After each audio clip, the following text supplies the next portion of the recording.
Yes, I And went to help build a school. oh my gosh, like literally build it? Yeah. Oh my goodness. Can you tell us about, like, for people who don't know about, what's going on in like other countries, how are their schools in need of improvement compared to the schools here? Oh, wow. Well, first, let me say that the students in Liberia they appreciate education. I was amazed because my wife was a school teacher. She was over there with me at the same time. So she had the chance to teach in the classroom. 50 teenagers walk in the room. You don't hear any rowdiness, any playing. They sit at the desk with their hands folded, waiting for class to start. I'm sitting there like, are they doing this just because we're visitors?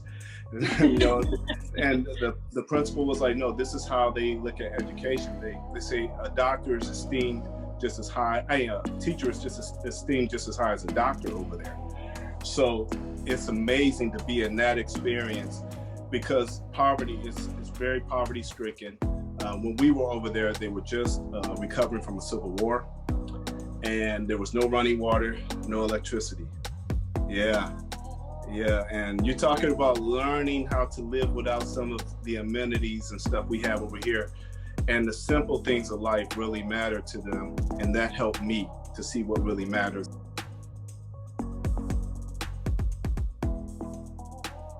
Pop Fusion. All right. So happy to have you.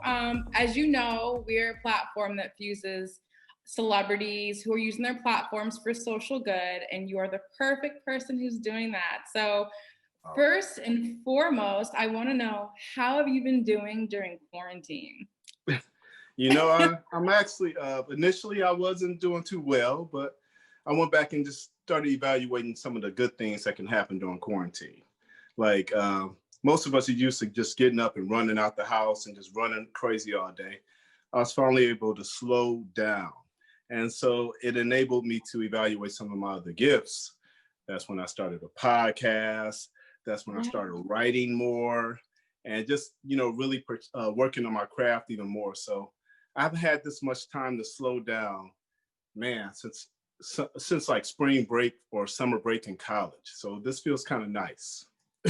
Wow, that's awesome. I'm so happy that you're actually able to see like the fruits and the benefits of quarantine. A lot of people are feeling, really anxious because they can't drive to the normal places and they're not, having the physical interaction. But like people like us who are busy anyways, this is the time to like gather ourselves, Yes.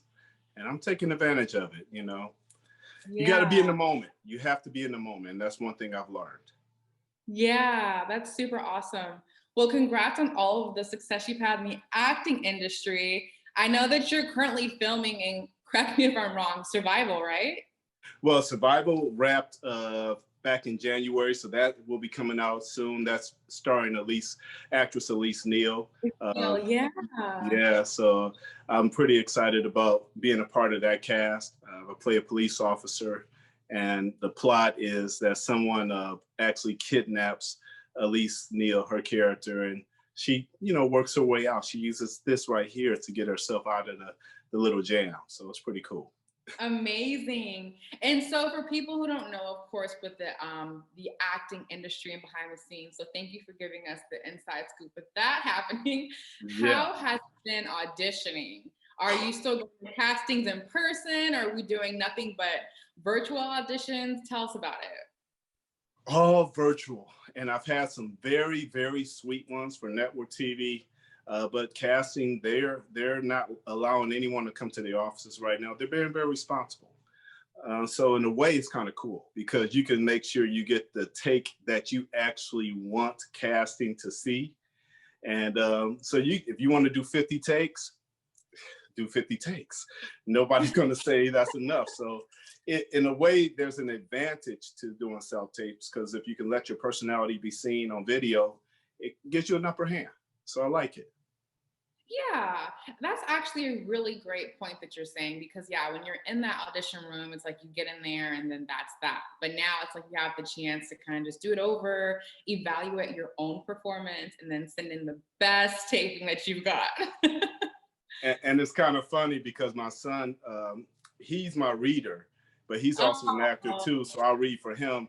And he already knows I usually have 2 or 3 bad takes initially where I just got to work out. Because it's funny because you still get nervous.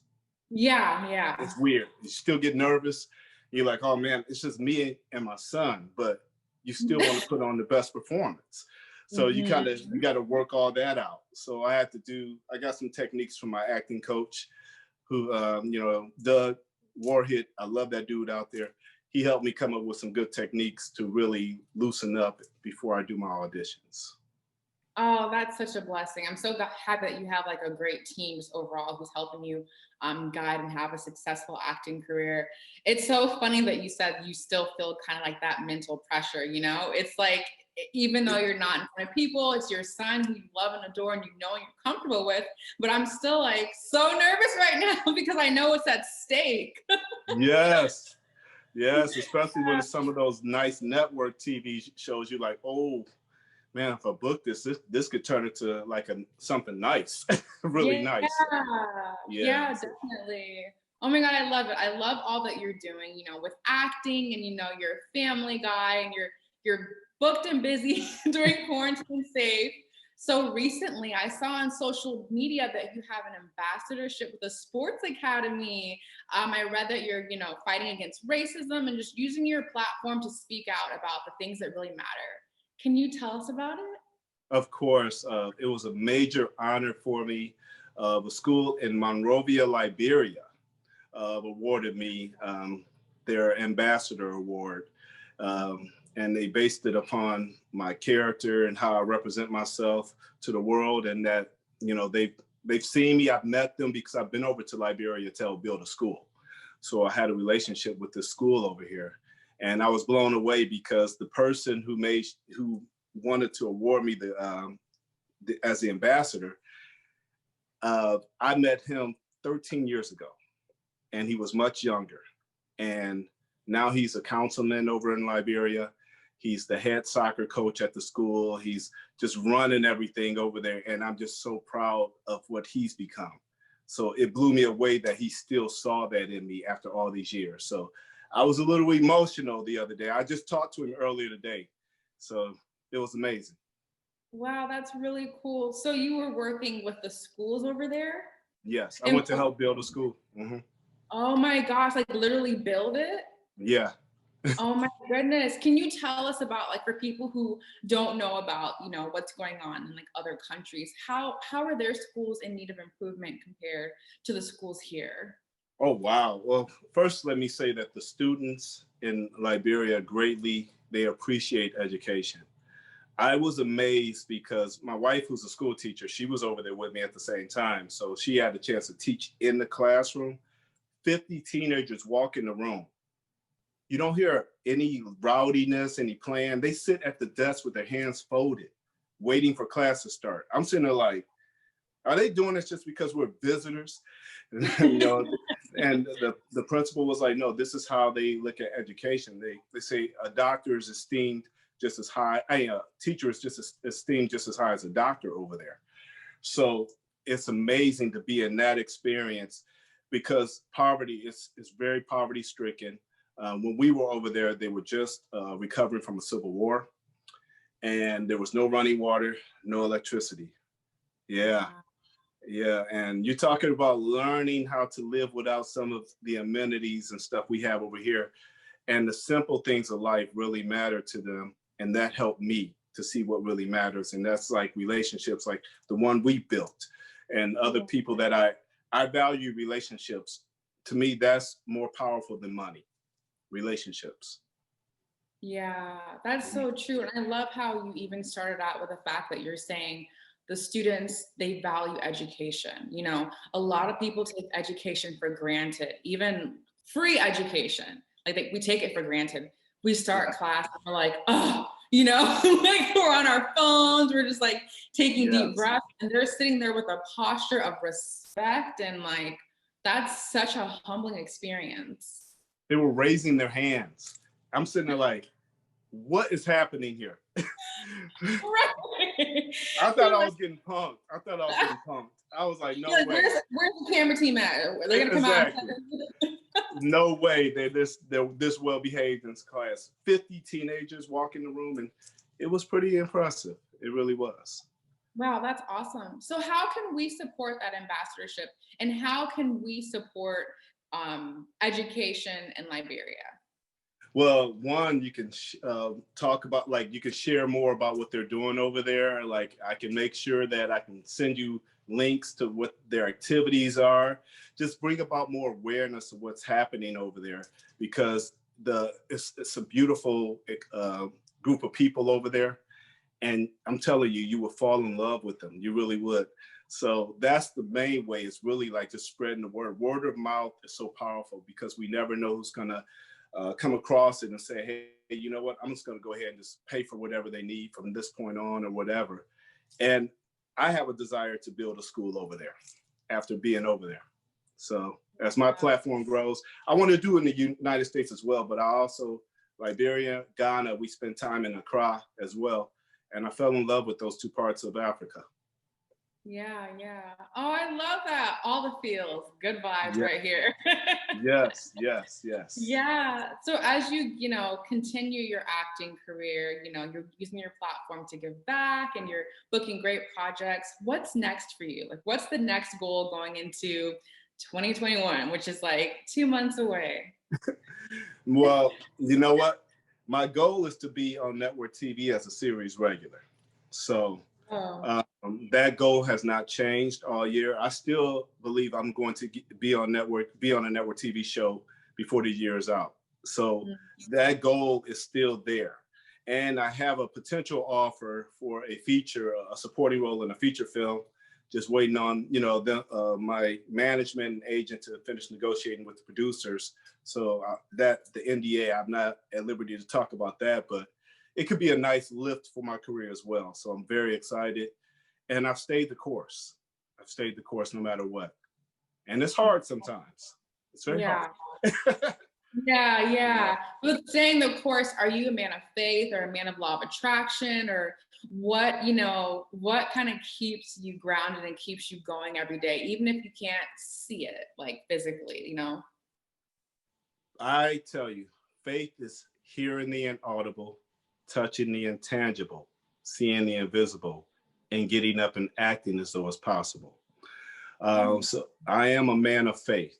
My faith in God really has carried me through a great part of my life. You know, even when I wrote my book, it was sharing my faith journey. But I really do. That's what keeps me from like stressing out or worrying about what's going to happen tomorrow.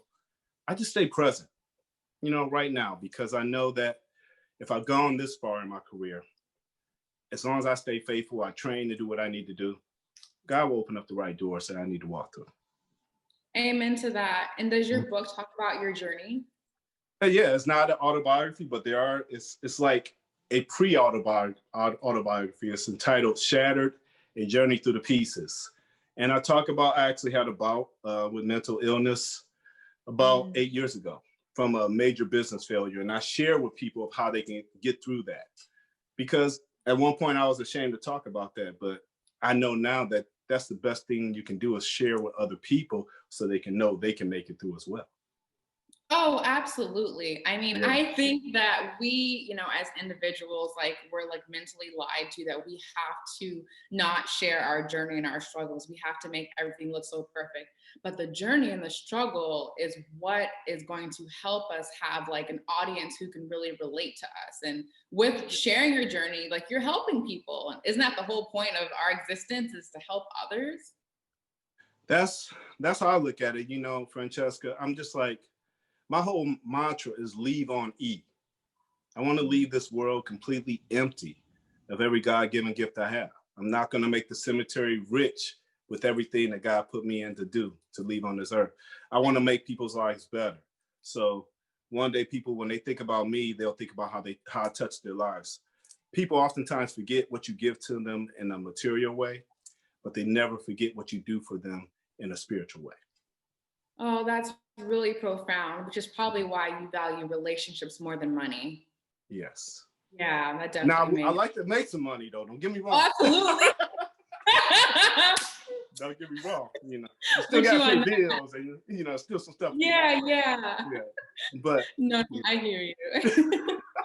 for people watching, you know, like as far as even being a family man, being a husband and a father, like how do you balance it all? How do you balance acting and entertainment? Because I know with acting, things happen last minute. And sometimes you have to like, you make promises that kind of have to be broken at sometimes. Like, how do you balance that?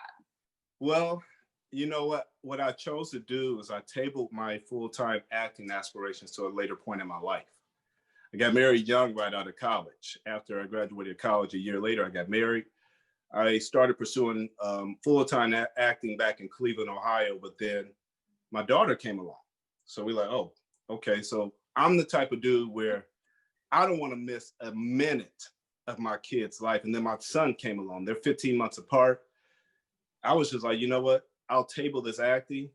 If it's meant for me to do full time, it will come back to me at a later point in my life.